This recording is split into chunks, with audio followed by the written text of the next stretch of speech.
KBP আনন্দে breaking news এই মুহূর্তে। বৃষ্টির জমা জল এভাবেই কাটছে জীবন, কোথাও ভাঙলো বাড়ি। বিস্তারিত আসবো সেই খবরে। দেখছেন কেবিপি আনন্দ। উত্তর দমদমের পৌরসভা দেবীনগরে বাড়ির সামনে জমা জলে পড়ে গিয়ে মৃত্যু 6 মাসের শিশুকন্যা। শোকের ছায়া গোটা এলাকায়। আপনারা দেখতে পাচ্ছেন লাগাতার বৃষ্টির ফলে যে জমা জল জমেছে। উত্তর দমদমের চিত্র আমরা দেখাচ্ছি। সেখানে পৌরসভার দেবীনগরে বাড়ির সামনে জমা জলে পড়ে গিয়ে মর্মান্তিক মৃত্যু 6 মাসের শিশু কন্যার। আপনারা দেখতে পাচ্ছেন 6 মাসের শিশু কন্যার মৃত্যু। এলাকায় শোকের ছায়া। অত্যন্ত বেদনাদায়ক একটি ঘটনা, যা পরিবেশন করতে আমাদের কষ্ট হচ্ছে।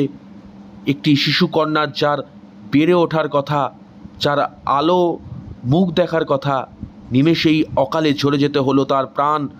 অত্যন্ত বেদনাদায়ক একটি ঘটনা, আমাদেরকে সেটা পরিবেশন করতে হচ্ছে। এই ঘটনা অত্যন্ত কষ্টের, বেদনার।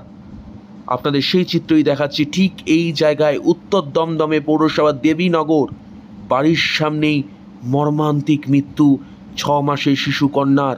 এলাকায় শোকের ছায়া।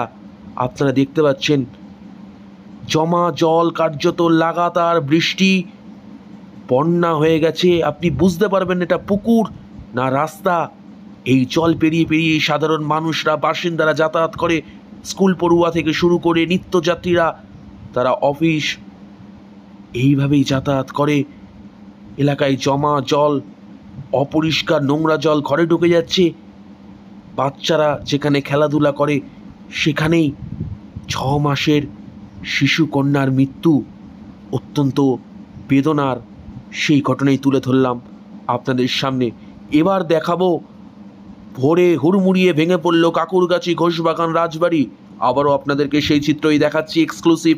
ভোরে হুড়মুড়িয়ে ভেঙে পড়ল কাকুরগাছি ঘোষবাগান রাজবাড়ি। বারবার লাগাতার বৃষ্টি, কোথাও শিশুকন্যার মৃত্যু, আর কোথাও ভেঙে পড়ছে বাড়ি। রক্ষণাবেক্ষণের সমস্যা, কোথাও রাস্তার জমা জল সেখানে পরিষ্কার করে না পৌরসভা, আর কোথাও রক্ষণাবেক্ষণের সমস্যা। সরাসরি সেই চিত্রই তুলে ধরলাম কেবিপি আনন্দে।